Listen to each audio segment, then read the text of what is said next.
بسم اللہ الرحمن الرحیم۔ السلام علیکم۔ سکس کلاس اردو کے آج کے لیکچر میں ہم چیپٹر نمبر گل اور صنوبر کی کہانی کی ایکسرسائز کرنے جا رہے ہیں۔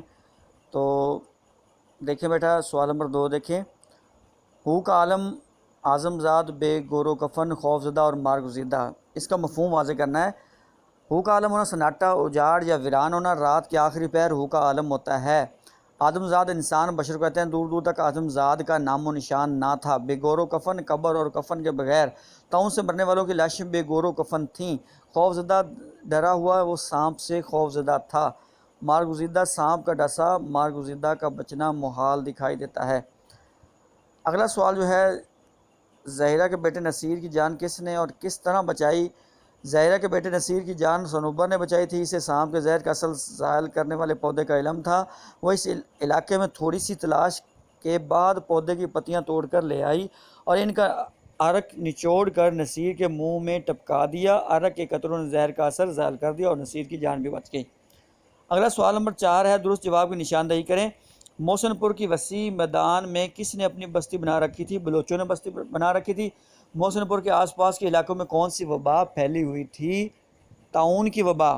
3-4 دن کے اندر جومنیں کس سے خالی ہو گئیں؟ مکینوں سے۔ گل نے حسرت بھری نظروں سے بہن کی طرف دیکھ کر ہاتھ کہاں رکھا تھا؟ اپنے پیٹ پر۔ دور ایک گھر سے کیا نکلتا دکھائی دیا؟ دھواں۔ سوال نمبر 5 ہے، درج ذیل تراکیب و محاورات کو جملوں میں اس طرح استعمال کریں کہ ان کا مفہوم واضح ہو جائے۔ پہلا ہے، سایہ منڈلانا، مارگزیدہ پر موت کا سایہ منڈلا رہا تھا۔ ہو کا عالم، ہر طرف ہو کا عالم تھا۔ تان لگانا، نوجوان بلوچ نے الغوزے پر تان لگائی۔ آدم زاد، دور دور تک کہیں آدم زاد کا نشان نہیں تھا۔ تمتما اٹھنا، جاوید کا چہرہ غصے سے تمتما اٹھا۔ خوفزدہ، ہر کوئی موت سے خوفزدہ رہتا ہے۔ مارگزیدہ، زہر کے اثر سے مارگزیدہ کی حالت خراب ہوتی جا رہی تھی۔ انتقام کی آگ بھڑکنا، مشتاق کے دل میں انتقام کی آگ بھڑک رہی تھی۔ تیر کی طرح لگنا، زہرہ کے دل میں صنوبر کی باتیں تیر کی طرح لگی تھیں۔ فرشتہ اجل، فرشتہ اجل موت کے فرشتے کو کہا جاتا ہے۔ اگلا سوال ہے، درج ذیل الفاظ کے متضاد لکھیں۔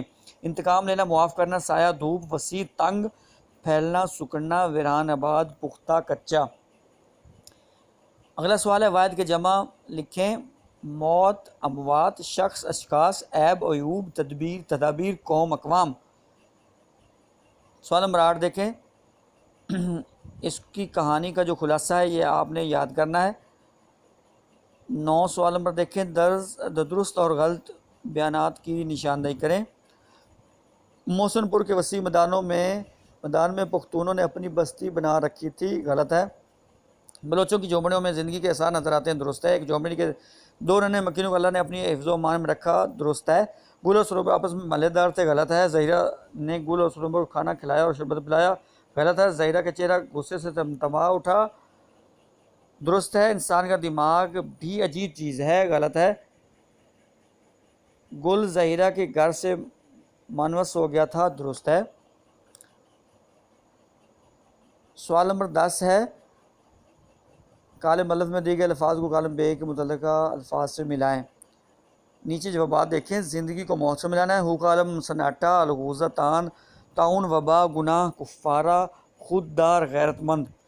مندرجہ ذیل جملوں کو درست کریں۔ اوپر غلط جملے لکھے ہوئے ہیں، نیچے آپ نے درست جو ہے جملے وہ لکھنے ہیں۔ لندن سے تار آیا، درست ہے۔ 2 روپے کا دہی لاؤ، درست ہے۔ میں نے ایک خواب دیکھا، درست ہے۔ جاگ بیٹھ جائے گا، درست ہے۔ تو بیٹا آپ نے جو واحد جمع الفاظ متضاد جو کاپی ورک ہے وہ آپ نے کاپی پہ لکھنا ہے، جو آپ کی بک ورک ہے وہ آپ نے بک پہ سولو کرنا اور یاد کرنا ہے۔ ٹھیک ہے جی، ملتے ہیں جی نیکسٹ لیکچر میں۔ اللہ حافظ۔